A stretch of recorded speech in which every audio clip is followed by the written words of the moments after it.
So, who's Zelda X Love 64? Well, we all know that's you on YouTube. Yeah. But can you tell us how that handle came to be?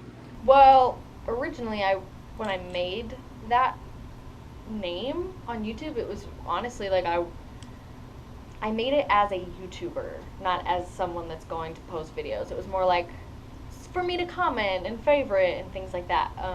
So when I put a video up, it was just kind of because that was my YouTube account that I had made. And Zelda obviously was from the video game Zelda. Yeah, and then the 64 was Nintendo 64. Because I don't know, I like video games a lot. Yeah. You have a different handle on Instagram, Zora, right? Zora XLab 64, which is the same idea. Zora is like a species, I guess you could say, in Zelda. It's like the fish tribe. We could talk about it all day, but basically, yeah, Zelda XLab 64 on Instagram at the time was taken. Yeah. So was the real Grimmie, which is my Twitter handle. So I was like, what else could it be? So I made it Zora. So you practically cover almost all kinds of music genre. But then if you were to choose just one kind of music you want to sing for the rest of your life, what would it be?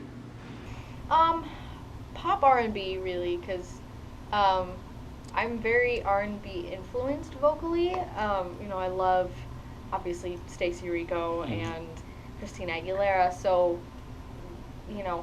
they're both very pop R&B. So I consider pop R&B kind of like one genre really, because there's so many artists doing that, and I would definitely say that's okay. So at which point of your YouTube career you realize that, hey, this is going somewhere? It's funny because my dad is really like into numbers and stuff like that.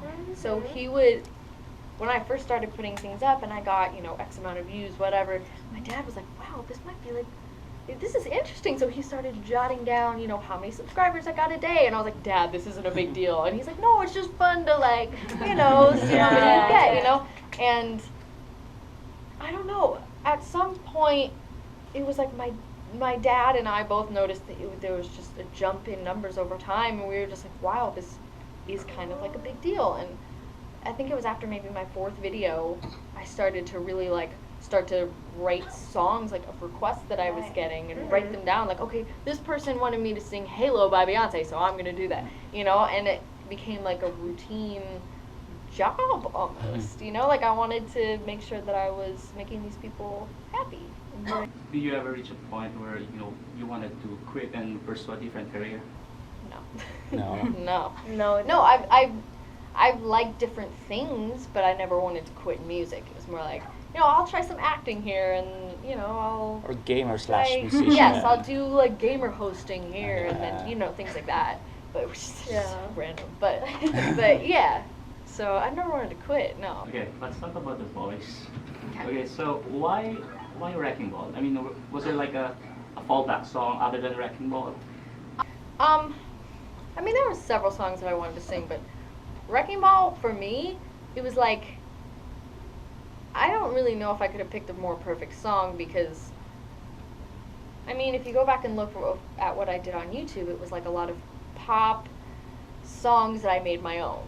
And so I was like, what would be a song that I would do on YouTube? And it was, Wrecking Ball is something I would do on my own if I wasn't on The Voice. So I was like, this is a great song that everybody knows, that I could put my personal, unique stamp on, and the response was, truly what I wanted and more, to be honest. So Wrecking Ball was just something that I would have done on my own anyway, and I was like, no, I'm going to take this to a different level. Yeah, plus the video is kind of controversial.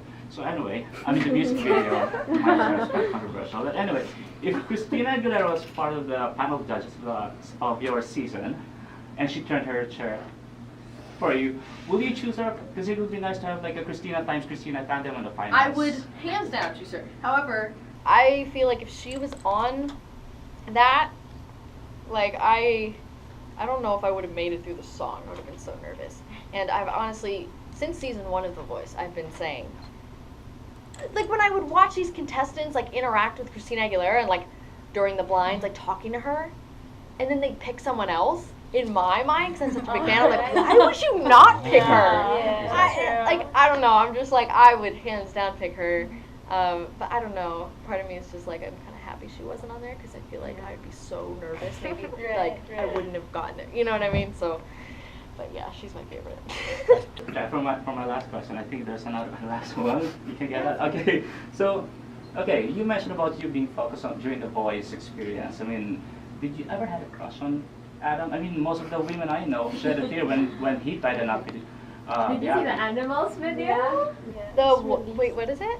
Oh, it's from Maroon 5, yeah. No, I didn't see the video, but I do know have to see it. Oh, wait, why? What's so fascinating about it? Is it What's not fascinating about every girl's dream, I would think? No, not Anyways, really. It's so- heartbreaking though. Yeah, well, sort of. But you should Google it today. When If you ever. now. But it's heartbreaking. But I don't think, like, honestly, I've never had like a crush on Adam. I was very, you know, professional, but it wasn't.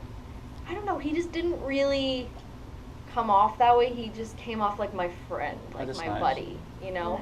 So that I call him my bud. Okay. It's so weird, but like now, like online, like my fans, if they ever refer to Adam, they say like, "How's your bud?" I always call them that, and he actually knows that I call him that, which is funny. So he always came off like an older brother, best friend kind of thing. It was, I don't know. He's a very interesting person. If you ever got to know him, he's hilarious yet professional yet weird, very ADD, but he's great. He's really awesome. Thanks. Thank you. Thank you.